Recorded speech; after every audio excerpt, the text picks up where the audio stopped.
पलंग पीठ तज गोद हिंडोरा, सिय न दीन्हा पगु अवनि कठोरा। जिय न मूरी जिमि जोगवत रहूं, दीप बाती नहीं टारन कहूं। सोई सिया चलन चहती बन साथा, आए सु कहा होई रघुनाथा। चंद किरण रस रसिक चकोरी, रवि रूख नयन सकई किमि जोरी। हाथी, सिंह, राक्षस आदि अनेक दुष्ट जीव जंतु वन में विचरते रहते हैं। हे पुत्र, क्या विष की वाटिका में सुंदर संजीवनी बूटी शोभा पा सकती है? वन के लिए तो ब्रह्मा जी ने विषय सुख को न जानने वाली कोल और भीलों की लड़कियों को रचा है, जिनका पत्थर के कीड़े जैसा कठोर स्वभाव है। उन्हें वन में कभी कलेश नहीं होता। अथवा तपस्वियों की स्त्रियां वन में रहने योग्य हैं, जिन्होंने तपस्या के लिए सब भोग तज दिए हैं। हे पुत्र, जो तस्वीर के बंदर को देखकर डर जाती हैं, वे सीता वन में किस तरह रह सकेंगी? देव सरोवर के कमल वन में विचरण करने वाली हंसनी क्या गड़ैयों में रहने योग्य है? ऐसा विचार कर जैसी तुम्हारी आज्ञा हो, मैं जानकी को वैसी ही शिक्षा दूं। जो सिया भवन रहे कहे अम्बा, मोहि कहा होई बहुत अवलंबा। सुनी रघुबीर मातु प्रिय बानी, सील सने सुधा जनुसानी। विवेकमय प्रिय वचन कहकर माता को संतुष्ट किया। फिर वन के गुण दोष प्रकट करके वे जानकी जी को समझाने लगे। मातु समीप कहत सकुचाहि, बोले समऊ समुझि मन माहि। राजकुमारी सिखावन सुनहु, आन भांति जिय जनि कछु गुनहु। आपन मोर नीक जऊ जहु, बचनु हमार मानि ग्रह रहु। आए सुमोर सासु सेवकाई, सब विधि भामिनी भवन भलाई। एहि ते अधिक धर्म नहीं दूजा, सादर सासु ससुर पद दूजा। जब जब मातु करे ही सुधि मोरी, होई ही प्रेम बिकल मति भोरी। तब तब तुम कही कथा पुरानी, सुंदरी समुझाए हु ब्रदुबानी। कहूँ सुभाए सपथ सत मोहि, सुमुखी मातु हित राखूं तोरी। गुरु और वेद के द्वारा सम्मत धर्म का फल तुम्हें बिना ही कलेश के मिल जाता है, किंतु हठ के वश होकर गालव मुनि और राजा नहुष आदि सबने संकट ही सहे। हे सुमुखी, हे सयानी, सुनो, मैं भी पिता के वचन को सत्य करके शीघ्र ही लौटूंगा। दिन जाते देर नहीं लगेगी। हे सुंदरी, हमारी यह सीख सुनो। हे वामा, यदि प्रेमवश हट करोगी तो तुम परिणाम में दुख पाओगी। वन बड़ा कठिन और भयानक है। वहाँ की धूप, जाड़ा, वर्षा और हवा सभी बड़े भयानक हैं। रास्ते में कुछ कांटे और बहुत से कंकड़ हैं। उन पर बिना जूते के पैदल ही चलना होगा। तुम्हारे चरण कमल कोमल और सुंदर हैं, और रास्ते में बड़े बड़े दुर्गम पर्वत हैं। पर्वतों की गुफाएं, खोल, नदियां, नद और नाले ऐसे अगम्य और गहरे हैं कि उनकी ओर देखा तक नहीं जाता। रीछ, भाग, भेड़िए, सिंह और हाथी ऐसे शब्द करते हैं कि उन्हें सुनकर धीरज भाग जाता है। जमीन पर सोना, पेड़ों की छाल के वस्त्र पहनना और कंद, मूल, फल का भोजन करना होगा। और वे भी क्या सदा सब दिन मिलेंगे? सब कुछ अपने अपने समय के अनुकूल ही मिल सकेगा। नर आहार रजनी चर चरहि, कपट बेश विधि कोटिक करहि। लागई अति पहार कर पानी, विपिन विपति नहीं जाई बखानी। ब्याल कराल बिहग बन घोरा, निशिचर निकर नारी नर चोरा। डर पहि धीर गहन सुधि आए, मृगलोचनी तुम भीरु सुभाए। हे हंसगमिनी, तुम वन के योग्य नहीं हो। तुम्हारे वन जाने की बात सुनकर लोग मुझे अपयश देंगे। मानसरोवर के अमृत के समान जल से पाली हुई हंसनी कहीं खारे समुद्र में जी सकती है? नवीन आम के वन में विहार करने वाली कोयल क्या करील के जंगल में शोभा पाती है? हे चंद्रमुखी, हृदय में ऐसा विचार कर तुम घर ही पर रहो, वन में बड़ा कष्ट है। स्वाभाविक ही हित चाहने वाले गुरु और स्वामी की सीख को जो सिर चढ़ाकर नहीं मानता, वह हृदय में भरपेट पछताता है और उसके हित की हानि अवश्य होती है। सुनी मृदु बचन मनोहर पिया के, लोचन ललित भरे जल सिया के, शीतल सिख दाहक भई कैसे, चखहि शरद चंदनी सी जैसे। उतरु न आव बिकल बैदेहि, तजन चहत सुचि स्वामी सनेहि। बर बस रोकी बिलोचन बारी, धरी धीर जूर अवनि कुमारी। सास के पैर लगकर हाथ जोड़कर कहने लगी, हे देवी, मेरी इस बड़ी भारी ठिठाई को क्षमा कीजिए। मुझे प्राण पति के वही शिक्षा दी है जिससे मेरा परम हित हो, परंतु मैंने मन में समझकर देख लिया कि पति के वियोग के समान जगत में कोई दुख नहीं है। हे प्राणनाथ, हे दया के धाम, हे सुंदर, हे सुखों के देने वाले, हे सुजान, हे रघुकुल रूपी कुमुद के खिलाने वाले चंद्रमा, आपके बिना स्वर्ग भी मेरे लिए नरक के समान है। माता पिता बहन, प्यारा भाई, प्यारा परिवार, मित्रों का समुदाय, सास ससुर गुरु स्वजन, सहायक और सुंदर सुशील और सुख देने वाला पुत्र, हे नाथ, जहाँ तक स्नेह और नाते हैं, पति के बिना स्त्री को सभी सूर्य से भी बढ़कर तपाने वाले हैं।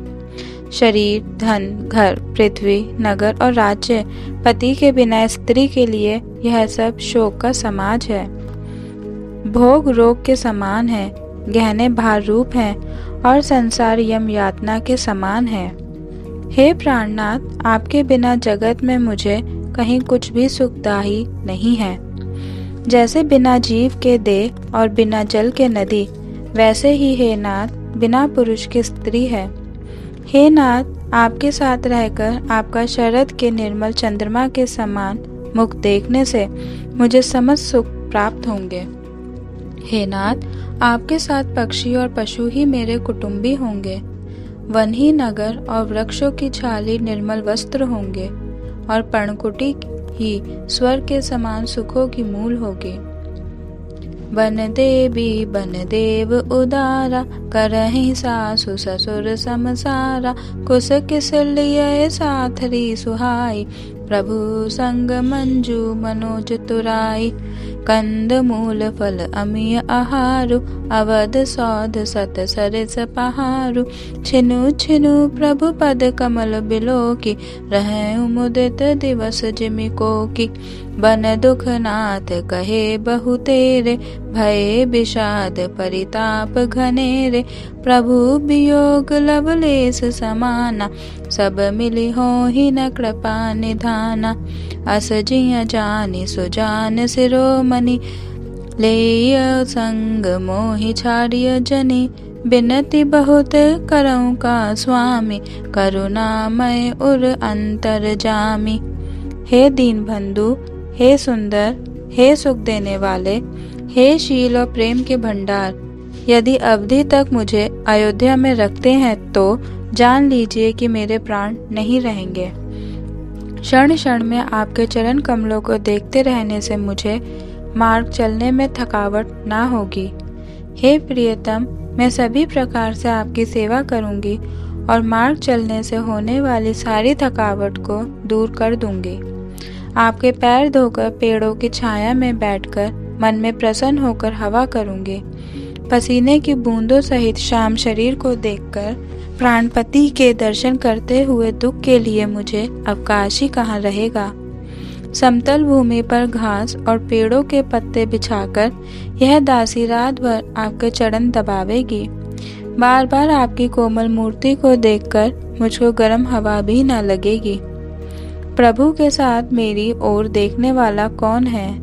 जैसे सिंह की स्त्री को खरगोश और सियार नहीं देख सकते, मैं सुकुमारी हूँ और नाथ वन के योग्य हैं। आपको तो तपस्या उचित है और मुझको विषय भोग। ऐसे कठोर वचन सुनकर भी जब मेरा हृदय न फटा तो हे प्रभु, ये पामर प्राण आपके वियोग का भीषण दुख सहेंगे। हस कही सिया बिकल भई बारी, बचन बियोग न सकी संभारी। देखी दशा रघुपति जिय जाना, हठी राखे नहीं राखहि प्राणा। तब कृपालु सूर्य कुल के स्वामी श्री रामचंद्र जी ने कहा कि सोच छोड़कर मेरे साथ वन को चलो। आज विषाद करने का अवसर नहीं है, तुरंत वन गमन की तैयारी करो। श्री रामचंद्र जी ने प्रिय वचन कहकर प्रियतमा सीता जी को समझाया, फिर माता के पैरों लगकर आशीर्वाद प्राप्त किया।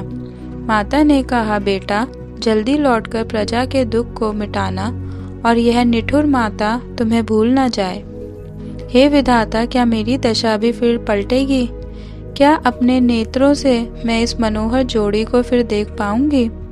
हे पुत्र, वह सुंदर दिन और शुभ घड़ी कब होगी जब तुम्हारी जननी जीते जी तुम्हारा चांद सा मुखड़ा फिर देखेगी? हे तात, वत्स कहकर, लाल कहकर, रघुपति कहकर, रघुवर कहकर मैं फिर कब तुम्हें बुलाकर हृदय से लगाऊंगी और हर्षित होकर तुम्हारे अंगों को देखूंगी।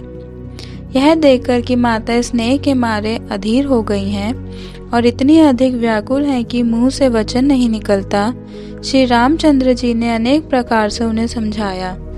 वह समय और स्नेह वर्णन नहीं किया जा सकता। तब जानकी सासु पग लागी, सुनिय माय मैं परम अभागी। सेवा समय दे बहुनु दीन्हा, मोर मनोरथ सफल न कीन्हा। तजब क्षोभ जनि छारिया छोहु, करम कठिन कछु दोषु न मोहु। सुनी सिया बचन सासु अकुलानी, दशा कवनि विधि कहूँ बखानी। बारही बार लाई उरलीन्ही, धरी धीरजु सिख आशीष दीन्ही। अचल हो अहिवातु तुम्हारा, जब लगी गंग जमुन जलधारा। सीता जी को सास ने अनेकों प्रकार से आशीर्वाद और शिक्षाएं दी और वे बड़े ही प्रेम से बार बार चरण कमलों में सिर नवाकर चली। समाचार जब लक्ष्मण पाए, व्याकुल बिलख बदन उठ धाए। कंप पुलक तन नयन सनीरा, गहे चरण अति प्रेम अधीरा। कही न सकत कछु चितवत ठारे, मीनु दीन जनु जलते काढ़े। सोचु हृदय विधि काहु निहारा, सबु सुखु सुक्रतु सिरान हमारा। मोह कहूँ कहा कहब रघुनाथा, रखही भवन की लेही साथा। राम बिलो की बंधु कर जोरे, देह गेहे सब सन त्रन तोरे। बोले बचनु राम नय नागर, सील स्नेह सरल सुख सागर। तात प्रेम बस जनि कद राहु, समूझी हृदय परिणाम उछाहु। जो लोग माता पिता गुरु व स्वामी की शिक्षा को स्वाभाविक ही सिर चढ़ाकर उसका पालन करते हैं, उन्होंने ही जन्म लेने का लाभ पाया है, नहीं तो जगत में जन्म व्यर्थ ही है। हे भाई, हृदय में ऐसा जानकर मेरी सीख सुनो और माता पिता के चरणों की सेवा करो। भरत और शत्रुघ्न घर पर नहीं है, महाराज वृद्ध हैं और उनके मन में मेरा दुख है। इस अवस्था में मैं तुमको साथ लेकर वन जाऊं तो अयोध्या सभी प्रकार से अनाथ हो जाएगी। गुरु पिता माता प्रजा और परिवार सभी पर दुख का दुस्सह भार आ पड़ेगा। अतः तुम यहीं रहो और सबका संतोष करते रहो, नहीं तो हे तात बड़ा दोष होगा। जिसके राज्य में प्यारी प्रजा दुखी रहती है, वह राजा अवश्य ही नरक का अधिकारी होता है। हे तात, ऐसी नीति विचार कर तुम घर रह जाओ। यह सुनते ही लक्ष्मण जी बहुत ही व्याकुल हो गए। इन शीतल वचनों से वे कैसे सूख गए, जैसे पाले के स्पर्श से कमल सूख जाता है। प्रेमवश लक्ष्मण जी से कुछ उत्तर देते नहीं बनता। उन्होंने व्याकुल होकर श्री राम जी के चरण पकड़ लिए और कहा, हे नाथ, मैं दास हूँ और आप स्वामी हैं, अतः आप मुझे छोड़ ही देते तो मेरा क्या वश है। हे स्वामी, आपने मुझे सीख तो बड़ी अच्छी दी है, पर मुझे अपनी कायरता से वह मेरे लिए अगम लगी। शास्त्र और नीति के तो वे ही श्रेष्ठ पुरुष अधिकारी हैं जो धीर हैं और धर्म की धुरी को धारण करने वाले हैं। मैं शिशु प्रभु सने प्रतिपाला, मंदरु मेरु की लेहि पमराला। गुरु पितु मातु न जानऊ काहू, कहूँ सुभाऊ नाथ पति आहू। जहाँ लगे जगत स्नेह सगाई, प्रीति प्रतीति निगम निजुगाई। मोरे सबई एक तुम स्वामी, दीन बंधु उर अंतर जामी। धर्म नीति उपदेसिय ताहि, कीरति भूति सुगति प्रिय जाहि। मन कर्म बचन चरण रत होई, कृपा सिंधु परिहरिया किसोई। दया के समुद्र श्री रामचंद्र जी ने भले भाई के कोमल और नम्रता युक्त वचन सुनकर और उन्हें स्नेह के कारण डरे हुए जानकर हृदय से लगाकर समझाया और कहा, हे भाई, जाकर माता से विदा मांग आओ और जल्दी वन को चलो। रघुकुल में श्रेष्ठ श्री राम जी की वाणी सुनकर लक्ष्मण जी आनंदित हो गए। बड़ी हानि दूर हो गई और बड़ा लाभ हुआ। वे हर्षित हृदय से माता सुमित्रा जी के पास आए, मानो अंधा फिर से नेत्र पा गया हो। उन्होंने जाकर माता के चरणों में मस्तक नवाया, किंतु उनका मन रघुकुल को आनंद देने वाले श्री राम जी की ओर जानकी जी के साथ था। माता ने उदास मन देखकर उनसे पूछा। लक्ष्मण जी ने सब कथा विस्तार से कह सुनाई।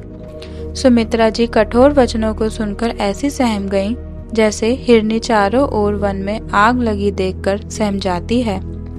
लक्ष्मण ने देखा कि आज अनर्थ हुआ, ये स्नेहवश काम बिगाड़ देंगी, इसलिए वे विदा मांगते हुए डर के मारे सकुचाते हैं और मन ही मन सोचते हैं कि हे विधाता, माता साथ जाने को कहेंगी या नहीं।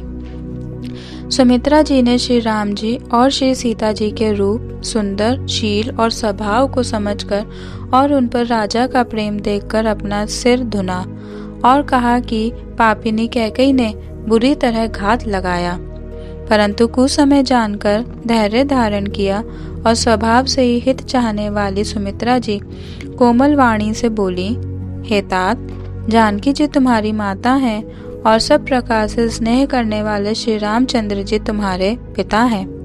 जहाँ श्री राम जी का निवास हो वहीं अयोध्या है, जहाँ सूर्य का प्रकाश हो वहीं दिन है। यदि निश्चय ही सीता राम वन को जाते हैं तो अयोध्या में तुम्हारा कुछ भी काम नहीं है।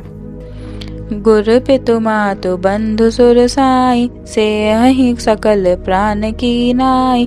राम प्राण प्रिय जीवन जी के, स्वार्थ रहित सखा सभी के। पूजनीय प्रिय परम जहाते, सब मानिए राम के नाते। अस जिया जानी संग बन जाहू, लेहु तात जग जीवन लाहू। मैं बलिहारी जाती हूँ, मेरे समेत तुम बड़े ही सौभाग्य के पात्र हुए जो तुम्हारे चित्त ने छल छोड़कर श्री रामचंद्र जी के चरणों में स्थान प्राप्त किया है। पुत्रवती जुबती जग सोई, रघुपति भगतु जासु सुत होई। न तरु बांझ भली बादी बियानी, राम विमुख सुत ते हित जानी। तुम्हारे ही भाग्य से श्री राम जी वन को जा रहे हैं, हे तात, दूसरा कोई कारण नहीं है। संपूर्ण पुण्यों का सबसे बड़ा फल यही है कि श्री सीता राम जी के चरणों में स्वाभाविक प्रेम हो। राग, रोष, ईर्ष्या, मद और मोह, इनके वश स्वपन में भी मत होना। सब प्रकार के विकारों का त्याग कर मन, वचन और कर्म से श्री सीता राम जी की सेवा करना। तुमको वन में सब प्रकार से आराम है, जिसके साथ श्री राम जी और सीता जी रूप माता पिता हैं। हे पुत्र, तुम वही करना जिससे श्री रामचंद्र जी वन में कलेश न पावे। मेरा यही उपदेश है। हे तात, मेरा यही उपदेश है जिससे वन में तुम्हारे कारण श्री राम जी और सीता जी सुख पावे और पिता, माता, प्रिय परिवार और नगर के सुखों की याद भूल जाएं।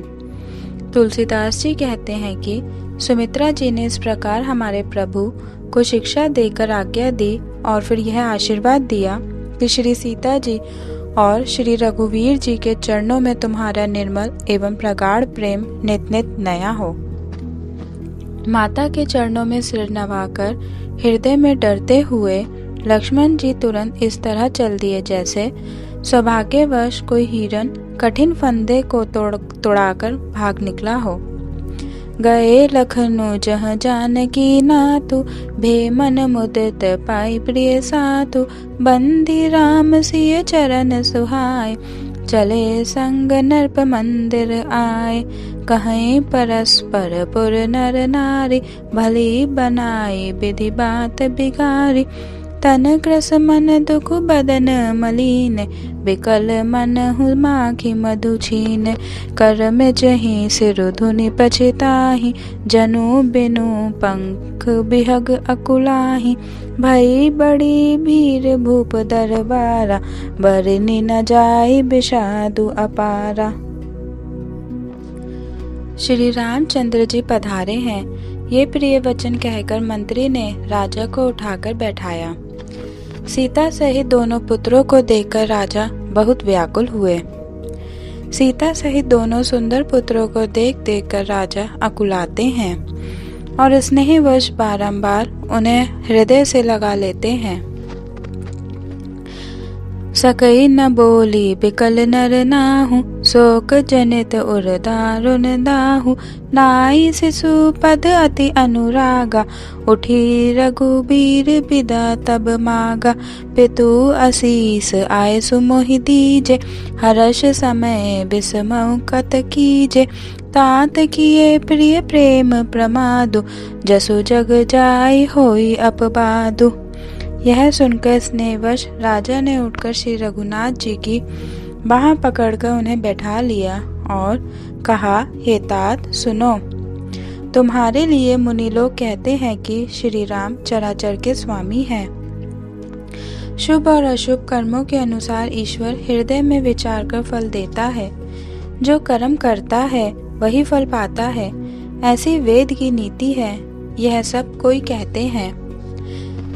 अपराध तो कोई और ही करे और उसके फल का भोग कोई और ही पावे।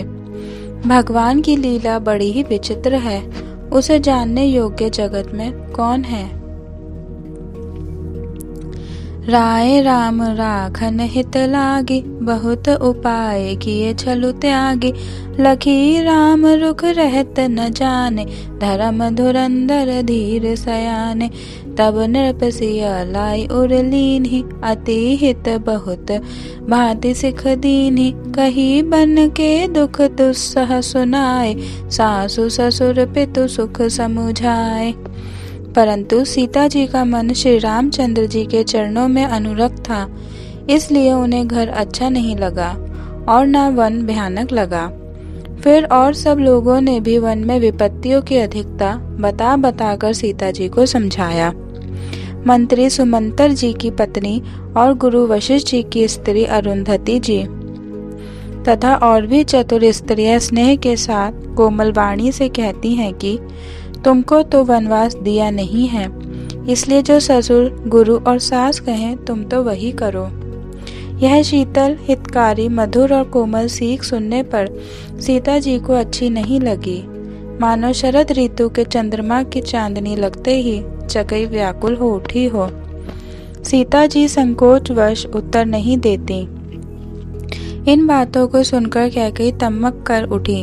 उसने मुनियों के वस्त्र, आभूषण और बर्तन लाकर श्री रामचंद्र जी के आगे रख दिए और कोमल वाणी से कहा, नरप ही प्राण प्रिय तुम रघुबीरा, सील सनेना छाड़ ही भीरा, सुक्रतु सुजसु पर लोकु नसाऊ, तुम ही जान बन कही न काऊ, अस बिचारी सोई करहु जो भावा, राम जननी सिख सुनि सुख पावा, भूप ही बचन बान सम लागे, करही न प्राण प्यान अभागे, लोग बिकल मूर्छित नर नाहु, काह करिय कछु सूझ न काहू, राम तुरत मुनि बेशु बनाई, चले जनक जननी सिरुनाई। वन का सब साज सामान सजकर श्री रामचंद्र जी स्त्री और भाई सहित ब्राह्मण और गुरु के चरणों की वंदना करके सबको अचेत करके चले। राजमहल से निकलकर श्री रामचंद्र जी वशिष्ठ जी के दरवाजे पर जा खड़े हुए और देखा कि सब लोग विरह की अग्नि में जल रहे हैं। उन्होंने प्रिय वचन कहकर सबको समझाया। फिर श्री रामचंद्र जी ने ब्राह्मणों की मंडली को बुलाया। गुरु जी से कहकर उन सबको वर्षासन दिए और आदर, दान और विनय से उन्हें वश में कर लिया। फिर याचकों को दान और मान देकर संतुष्ट किया तथा मित्रों को पवित्र प्रेम से प्रसन्न किया। फिर दास दासियों को बुलाकर उन्हें गुरुजी को सौंपकर हाथ जोड़कर बोले, हे गोसाई, इन सबकी माता पिता के समान सार संभाल करते रहिएगा। श्री रामचंद्र जी बार बार दोनों हाथ जोड़कर सबसे कोमल वाणी कहते हैं कि मेरा सब प्रकार से हितकारी मित्र वही होगा जिसकी चेष्टा से महाराज सुखी रहें। हे परम चतुरपुरवासी सज्जनों, आप लोग सब वही उपाय करिएगा जिससे मेरी सब माताएं मेरे विरह के दुख से दुखी ना हो। इस प्रकार श्री रामचंद्र जी ने सबको समझाया और हर्षित होकर गुरु जी के चरण कमलों में सिर नवाया। फिर गणेश जी, पार्वती जी और कैलाशपति महादेव जी को मनाकर तथा आशीर्वाद पाकर श्री रघुनाथ जी चले। श्री रामचंद्र जी के चलते ही बड़ा भारी विषाद हो गया। नगर का आर्तनाद सुना नहीं जाता। लंका में बुरे शकुन होने लगे। अयोध्या में अत्यंत शोक छा गया और देवलोक में सब हर्ष और विषाद दोनों के वश में हो गए। मूर्छा दूर हुई तब राजा जागे और सुमंतर को बुलाकर ऐसा कहने लगे, श्री राम वन को चले गए पर मेरे प्राण नहीं जा रहे हैं। न जाने ये किस सुख के लिए शरीर में टिक रहे हैं। इससे अधिक बलवती और कौन सी व्यथा होगी जिस दुख को पाकर प्राण शरीर को छोड़ेंगे। फिर धीरज धरकर राजा ने कहा, हे सखा, तुम रथ लेकर श्री राम के साथ जाओ। अत्यंत सुकुमार दोनों कुमारों को और सुकुमारी जानकी को रथ में चढ़ाकर वन दिखलाकर 4 दिन के बाद लौट आना। यदि धैर्यवान दोनों भाई न लौटे, क्योंकि श्री रघुनाथ जी प्रण के सच्चे और दृढ़ता से नियम का पालन करने वाले हैं, तो तुम हाथ जोड़कर विनती करना कि हे प्रभु, जनक कुमारी सीता जी को तो लौटा दीजिए। जब सीता वन को देखकर डरे तब मौका पाकर मेरी यह सीख उनसे कहना कि तुम्हारे सास और ससुर ने ऐसा संदेश कहा है कि हे पुत्री, तुम लौट चलो, वन में बहुत कलेश हैं। कभी पिता के घर, कभी ससुराल, जहाँ तुम्हारी इच्छा हो वहीं रहना। इस प्रकार तुम बहुत से उपाय करना। यदि सीता जी लौट आई तो मेरे प्राणों को सहारा हो जाएगा, नहीं तो अंत में मेरा मरण ही होगा। विधाता के विपरीत होने पर कुछ वश नहीं चलता। हाँ, राम, लक्ष्मण और सीता को लाकर दिखाओ। ऐसा कहकर राजा मूर्छित होकर पृथ्वी पर गिर पड़े। सुमंता जी राजा की आज्ञा पाकर सिर नवाकर और बहुत जल्दी रथ जुड़वाकर वहां गए जहां नगर के बाहर सीता जी सहित दोनों भाई थे। तब सुमंतर नृप बचन सुनाए, करीब बिनती रथ राम चढ़ाए। चढ़ी रथ सिय सहित दो भाई, चले हृदय अवधई सिरुनाई। चलत राम लखी अवध अनाथा, बिकल लोग सब लागे साथा। कृपा सिंधु बहु विधि समुझावहि, फिरहि प्रेम बस पुनि फिर आवहि। लागति अवध भयावनि भारी, मानहु काल राति अंधियारी। घोर जंतु सम सुपुर नर नारी, डर पहि एक ही एक निहारी। घर मसान परिजन जन भूता, सुत हित मीत मनहु जमदूता। बागन बिटप बेल कुमलाहि, सरत सरोबर देखे न जाहि। करोड़ों घोड़े, हाथी, खेलने के लिए पाले हुए हिरन, नगर के पशु, पपीहे, मोर, कोयल, चकवे, तोते, मैना, सारस, हंस और चकोर श्री राम जी के वियोग में सभी व्याकुल हुए। जहाँ तहाँ खड़े हैं, मानो तस्वीरों में लिखकर बनाए गए हों। नगर मानो फलों से परिपूर्ण बड़ा भारी सघन वन था। नगर निवासी सब स्त्री पुरुष, बहुत से पशु पक्षी थे। विधाता ने कैकेयी को भीलनी बनाया, जिसने 10 दिशाओं में दुस्सह दाब अग्नि लगा दी। श्री रामचंद्र जी के विरह की अग्नि को लोग सह न सके। सब लोग व्याकुल होकर भाग चले। सबने मन में विचार कर लिया कि श्री राम जी, लक्ष्मण जी और सीता जी के बिना सुख नहीं है। जहाँ श्री राम जी रहेंगे वहीं सारा समाज रहेगा। श्री रामचंद्र जी के बिना अयोध्या में हम लोगों का कुछ काम नहीं है। ऐसा विचार दृढ़ करके देवताओं को भी दुर्लभ सुखों से पूर्ण घरों को छोड़कर सब श्री रामचंद्र जी के साथ चल पड़े। जिनको श्री रामचंद्र जी के चरण कमल प्यारे हैं, उन्हें क्या कभी विषय भोग वश में कर सकते हैं। बच्चों और बूढ़ों को घरों में छोड़कर सब लोग साथ हो लिए। पहले दिन श्री रघुनाथ जी ने तमसा नदी के तीर पर निवास किया। रघुपति प्रजा प्रेम बस देखी, सदै हृदय दुख भयउ विशेषी। करुणामय रघुनाथ गोसाई, बेगी पाए पीर पराई। कही सप्रेम मृदु बचन सुहाय, बहुविधि राम लोग समुझाए। किए धर्म उपदेश घनेरे, लोग प्रेम बस फिरहि न फेरे। सीलु सनेहु छाड़ी नहीं जाई, असमंजस बस भे रघुराई। लोग सोग श्रम बस गए सोई, कछुक देव माया मति मोई। जब ही जाम जुग जामिनी बीती, राम सचिव सन कहु सब प्रीति। खोज मारी रतुहा कहूँ ताता, आन उपाऊ बिन ही नहीं बाता। शंकर जी के चरणों में सिर नवाकर श्री राम जी, लक्ष्मण जी और सीता जी रथ पर सवार हुए। मंत्री ने तुरंत ही रथ को इधर उधर खोज छिपा कर चला दिया। सवेरा होते ही सब लोग जागे तो बड़ा शोर मचा कि श्री रघुनाथ जी चले गए। कहीं रथ का खोज नहीं पाते। सब हा राम पुकारते हुए चारों ओर दौड़ रहे हैं, मानो समुद्र में जहाज डूब गया हो, जिससे व्यापारियों का समुदाय बहुत ही व्याकुल हो उठा हो। वे एक दूसरे को उपदेश देते हैं कि श्री रामचंद्र जी ने हम लोगों को कलेश होगा यह जानकर छोड़ दिया है। वे लोग अपनी निंदा करते हैं और मछलियों की सराहना करते हैं। कहते हैं श्री रामचंद्र जी के बिना हमारे जीने को धिक्कार है। विधाता ने यदि प्यारे का वियोग ही रचा तो फिर उसने मांगने पर मृत्यु क्यों नहीं दी। इस प्रकार बहुत से प्रलाप करते हुए वे संताप से भरे हुए अयोध्या जी में आए। उन लोगों के विषम वियोग की दशा का वर्णन नहीं किया जा सकता। अवधि की आशा से ही वे प्राणों को रख रहे हैं। स्त्री पुरुष श्री रामचंद्र जी के दर्शन के लिए नियम और व्रत करने लगे और ऐसे दुखी हो गए जैसे चकवा, चकवी और कमल सूर्य के बिना दीन हो जाते हैं। सीता जी और मंत्री सहित दोनों भाई श्रृंगवेरपुर जा पहुँचे। वहां गंगा जी को देखकर श्री राम जी रथ से उतर पड़े और बड़े हर्ष के साथ उन्होंने दंडवत की।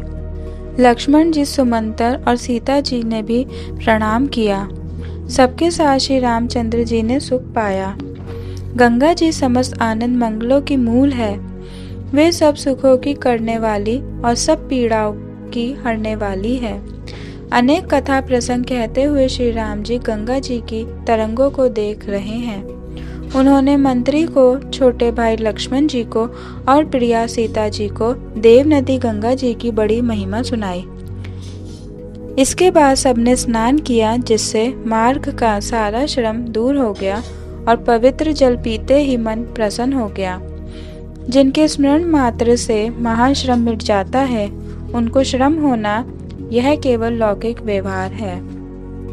शुद्ध सच्चिदानंद कंद स्वरूप सूर्य कुल के ध्वजारूप भगवान श्री रामचंद्र जी मनुष्यों के सदर्श ऐसे चरित्र करते हैं जो संसार रूपी समुद्र के पार उतरने के लिए पुल के समान हैं। यह सुधि गुह निषाद जब पाई, मुदित लिए प्रिय बंधु बोलाई। लिए फल मूल भेंट भरी भारा, मिलन चले उही हर्षु अपारा। करी दंडवत भेंट धरि आगे, प्रभु ही बिलोकत अति अनुरागे। सहज सने बिबस रघुराई, पूछी कुशल निकट बैठाई। नाथ कुशल पद पंकज देखे, भयउ भाग भाजन जन लेखे। देव धरनी धनु धामु तुम्हारा, मैं जनु नीचु सहित परिवारा। कृपा करिय पुर धारिय पाऊ, थापिय जन सब लोग सिहाऊ। कहऊँ सत्य सब सखा सो जाना, मोहि दीन पितु आयसु आना।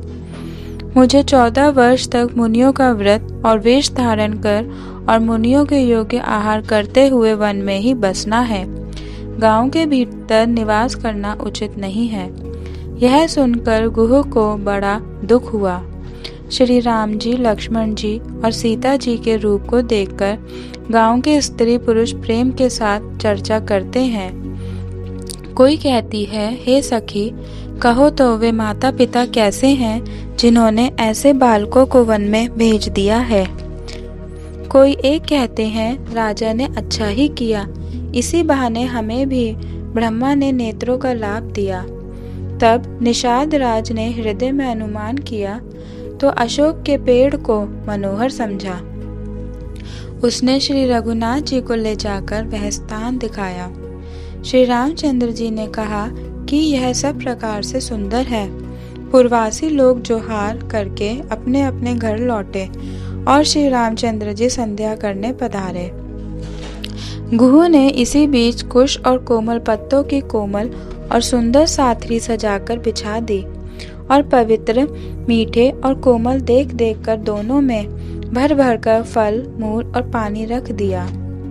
सीता जी, सुमंतर जी और भाई लक्ष्मण जी सहित कंद मूल फल खाकर रघुकुल मणि श्री रामचंद्र जी लेट गए।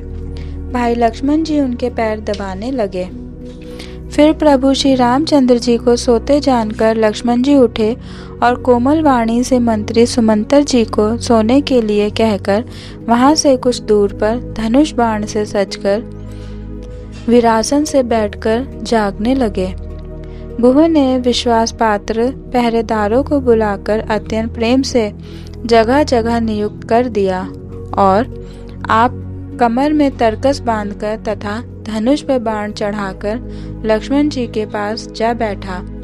प्रभु को जमीन पर सोते देखकर प्रेमवश निषाद राज के हृदय में विषाद हो गया। उसका शरीर पुलकित हो गया और नेत्रों से जल बहने लगा। वह प्रेम सहित लक्ष्मण जी से वचन कहने लगा, भूपति भवन सुभाए सुहावा, सुरपति सदनु न पट तर पावा। मणिमय रचित चारु चौबारे, जनु रतिपति निज हाथ सवारे। जो पवित्र, बड़े ही विलक्षण, सुंदर, भोग पदार्थों से पूर्ण और फूलों की सुगंध से सुवासित है, जहाँ सुंदर पलंग और मणियों के दीपक हैं तथा सब प्रकार का पूरा आराम है, जहाँ अनेकों वस्त्र, तकिए और गद्दे हैं, जो दूध के फेन के समान कोमल, निर्मल और सुंदर हैं। वहाँ श्री सीता जी और श्री रामचंद्र जी रात को सोया करते थे और अपनी शोभा से रति और कामदेव के गर्व को हरण करते थे। वही श्री सीता और श्री राम जी आज घास फूस की साथरी पर थके हुए बिना वस्त्र के ही सोए हैं। ऐसी दशा में वे देखे नहीं जाते। माता पिता, कुटुंबी, पूर्ववासी, मित्र, अच्छे शील स्वभाव के दास और दासियां, सब जिनके अपने प्राणों की तरह सार संभाल करते थे, वही प्रभु श्री रामचंद्र जी आज पृथ्वी पर सो रहे हैं। जिनके पिता जनक जी हैं, जिनका प्रभाव जगत में प्रसिद्ध है, जिनके ससुर इंद्र के मित्र रघुराज दशरथ जी हैं और पति श्री रामचंद्र जी हैं, वही जानकी जी आज जमीन पर सो रही हैं। विधाता किसको प्रतिकूल नहीं होता। सीता जी और श्री रामचंद्र जी क्या वन के योग्य हैं? लोग सच कहते हैं कि कर्म ही प्रधान है। कैकई राज की लड़की नीच बुद्धि कैकई ने बड़ी ही कुटिलता की, जिसने रघुनंदन श्री राम जी को और जानकी जी को सुख के समय दुख दिया। वह सूर्य कुल रूपी वृक्ष के लिए कुल्हाड़ी हो गई। उस कुबुद्धि ने संपूर्ण विश्व को दुखी कर दिया। श्री राम सीता को जमीन पर सोते हुए देखकर निषाद को बड़ा दुख हुआ। तब लक्ष्मण जी ज्ञान, वैराग्य और भक्ति के रस से सनी हुई मीठी और कोमल वाणी बोले, हे भाई, कोई किसी को सुख दुख का देने वाला नहीं है। सब अपने ही किए हुए कर्मों का फल भोगते हैं। संयोग, वियोग, भले बुरे भोग, शत्रु, मित्र और उदासीन, ये सभी भ्रम के फंदे हैं। जन्म, मृत्यु, संपत्ति, विपत्ति, कर्म और काल, जहाँ तक जगत के जंजाल हैं। धरती, घर, धन, नगर, परिवार, स्वर्ग और नरक आदि जहाँ तक व्यवहार हैं, जो देखने, सुनने और मन के अंदर विचार में आते हैं, इन सब का मूल मोह ही है। परमार्थतः ये नहीं है। जैसे स्वप्न में राजा भिखारी हो जाए या कंगाल स्वर्ग का स्वामी इंद्र हो जाए तो जागने पर लाभ या हानि कुछ भी नहीं है, वैसे ही इस दृश्य प्रपंच को हृदय से देखना चाहिए। ऐसा विचार कर क्रोध नहीं करना चाहिए और ना किसी को व्यर्थ दोष ही देना चाहिए।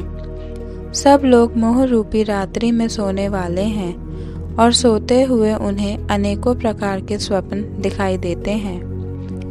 इस जगत रूपी रात्रि में योगी लोग जागते हैं, जो परमार्थी हैं और प्रपंच से छूटे हुए हैं। जगत में जीव को जागा हुआ तभी जानना चाहिए जब संपूर्ण भोग विलासों से वैराग्य हो जाए। विवेक होने पर मोह रूपी भ्रम भाग जाता है। तब श्री रघुनाथ जी के चरणों में प्रेम होता है। हे सखा, मन, वचन और कर्म से श्री राम जी के चरणों में प्रेम होना, यही सर्वश्रेष्ठ परमार्थ है। श्री राम जी परमार्थ स्वरूप पर ब्रह्म हैं। वे अविगत, अलख, अनादि, अनुपम, सब विकारों से रहित और भेद शून्य हैं। वेद जिनका नित्य नेति नेति कहकर निरूपण करते हैं, वही कृपालु श्री रामचंद्र जी भक्त, भूमि, ब्राह्मण, गौ और देवताओं के हित के लिए मनुष्य शरीर धारण करके लीलाएं करते हैं, जिनके सुनने से जगत के जंजाल मिट जाते हैं। सखा समुझि अस परिहरि मोहु, सिय रघुबीर चरण रत होहु। कहत राम गुण ना भाभिनु सारा, जागे जग मंगल सुखदारा। सकल सोच करि राम नहावा, सुचि सुजान बट छीर मगावा। अनुज सहित सिर जटा बनाए, देखि सुमंतर नयन जल छाए। हृदय दाहु अति बदन मलीना, कह कर जोरी बचन अति दीना। नाथ कहेउ अस कौशल नाथा, लय रथु जाहु राम के साथा। वन दिखाकर गंगा स्नान कराकर दोनों भाइयों को तुरंत लौटा लाना।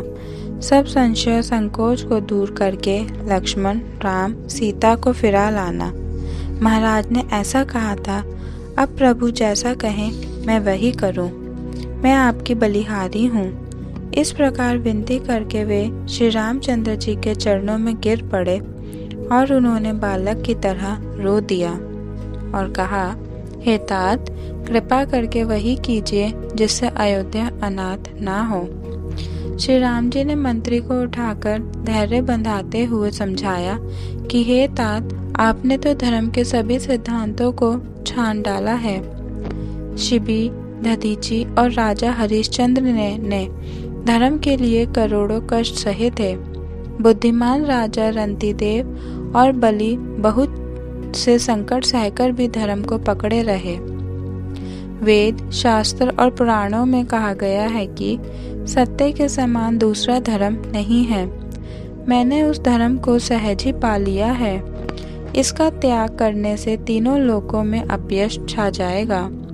प्रतिष्ठित पुरुष के लिए अपयश की प्राप्ति करोड़ों मृत्यु के समान भीषण संताप देने वाली है।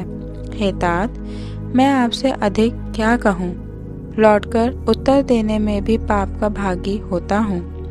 आप जाकर पिताजी के चरण पकड़कर करोड़ों नमस्कार के साथ ही हाथ जोड़कर विनती करिएगा कि हे तात, आप मेरी किसी बात की चिंता ना करें।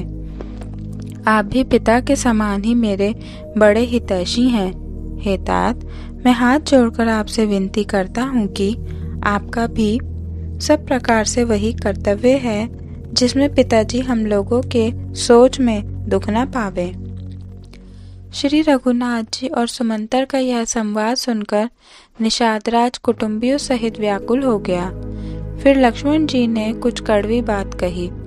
प्रभु श्री रामचंद्र जी ने उसे बहुत ही अनुचित जानकर उनको मना लिया।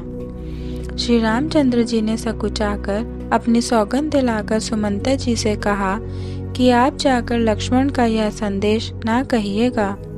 सुमंतर ने फिर राजा का संदेश कहा कि सीता वन के कलेश ना सह सकेंगी, अतएव जिस तरह सीता अयोध्या को लौट आवे, तुमको और श्री रामचंद्र जी को वही उपाय करना चाहिए, नहीं तो मैं बिल्कुल ही बिना सहारे का होकर वैसे ही नहीं जीऊंगा जैसे बिना जल के मछली नहीं जीती।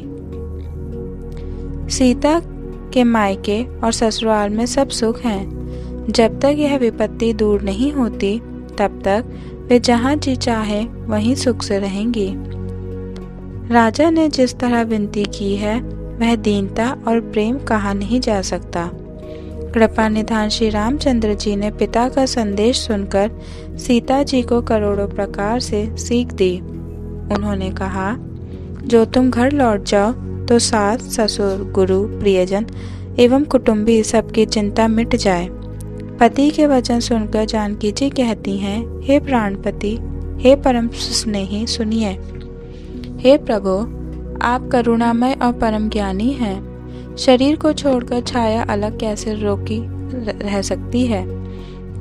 सूर्य की प्रभा सूर्य को छोड़कर कहाँ जा सकती है? और चांदनी चंद्रमा को त्याग कर कहाँ जा सकती है? इस प्रकार पति को प्रेममय विनती सुनाकर श्री सीता जी मंत्री से सुहावनी वाणी कहने लगी। आप मेरे पिताजी ससुर जी के समान मेरा हित करने वाले हैं। आपको मैं बदले में उत्तर देती हूँ, यह बहुत ही अनुचित है। किंतु हे तात, मैं आर्त होकर ही आपके सम्मुख हुई हूँ, आप बुरा न मानिएगा।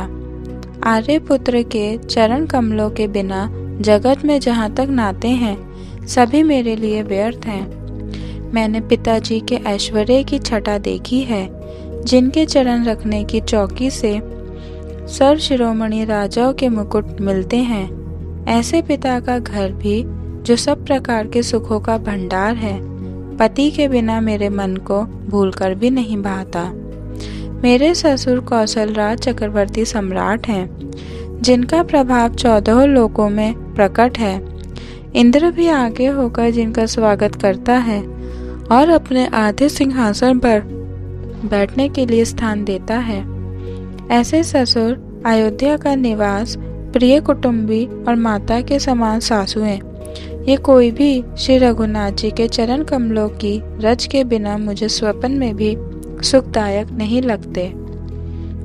दुर्गम रास्ते, जंगली धरती, पहाड़, हाथी, सिंह, अथाह तालाब एवं नदियाँ, कोल, भील, हिरन और पक्षी प्राणपति के साथ रहते ये सभी मुझे सुख देने वाले होंगे। अतः सास और ससुर के पांव पड़कर मेरी ओर से विनती कीजिएगा कि वे मेरा कुछ भी सोच ना करें। मैं वन में स्वभाव से ही सुखी रहूंगी। प्राणनाथ प्रिय देवर साथा, वीर धुरीन धरे धनु भाथा, नहीं मग श्रम भ्रम दुख मन मोरे, मोहि लगी सोच करिय जनि भोरे। सुने सुमंत रुसिए शीतली बानी, भयउ बिकल जनु फनि मनि हानि। नयन सूझ नहीं सुनई न काना, कही न सकई कछु अति अकुलाना। राम प्रबोधु किन बहु भांति, तदपि होति नहीं शीतली छाति।